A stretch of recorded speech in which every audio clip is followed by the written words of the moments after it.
Bonjour à vous et bienvenue dans cette philosophie du bar. Et aujourd'hui, nous poursuivons notre histoire de la philosophie avec trois grands philosophes, à savoir Leibniz, Emmanuel Kant et enfin Jean-Jacques Rousseau.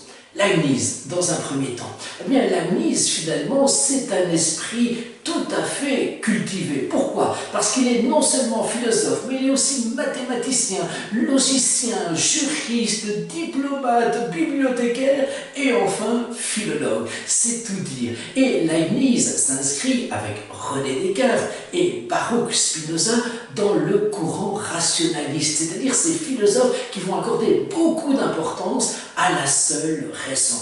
Et au principe de non-contradiction qui justement caractérise ces philosophes, le principe de non-contradiction, c'est le principe qui dit qu'on ne peut pas affirmer et nier la même chose dans le même temps. Eh bien, à ce principe de non-contradiction, Leibniz va ajouter le principe de la raison suffisante, le principe de l'identité des discernables et enfin le principe de la continuité. Je m'explique.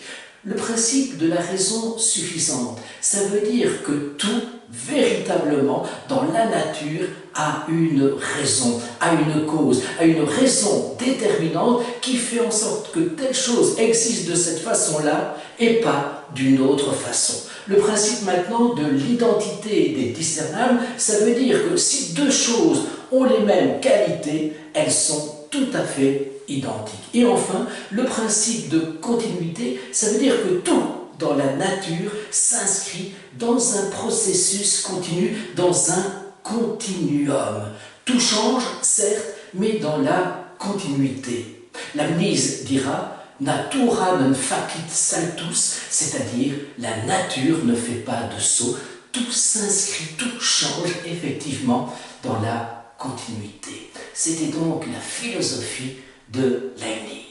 Deuxième philosophe que nous étudions aujourd'hui, à savoir Emmanuel Kant, le grand philosophe allemand des Lumières, 1724-1804.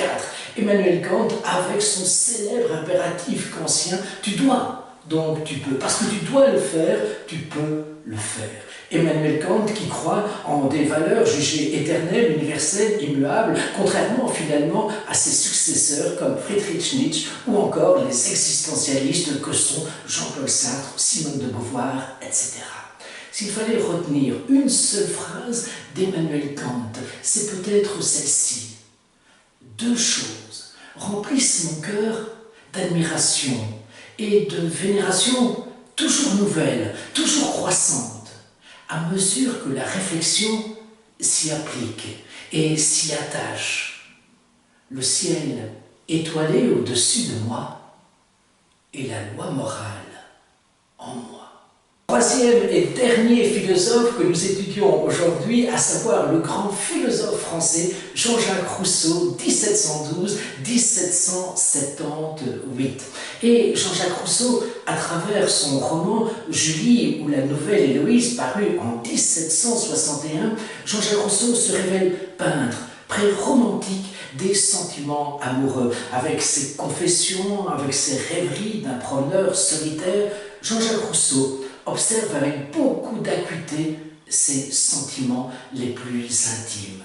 On connaît bien sûr la célèbre phrase de Jean-Jacques Rousseau « L'homme n'est bon », du verbe naître bien sûr, l'homme n'est bon, c'est la société qui le corrompt. C'est-à-dire que pour Jean-Jacques Rousseau, il y a un état de nature pour l'homme. Et dans cet état de nature, l'homme a peu de besoins qu'il satisfait rapidement. Et dans cet état de nature, il est plus farouche finalement que méchant. Et je mets bien sûr les guillemets à méchant.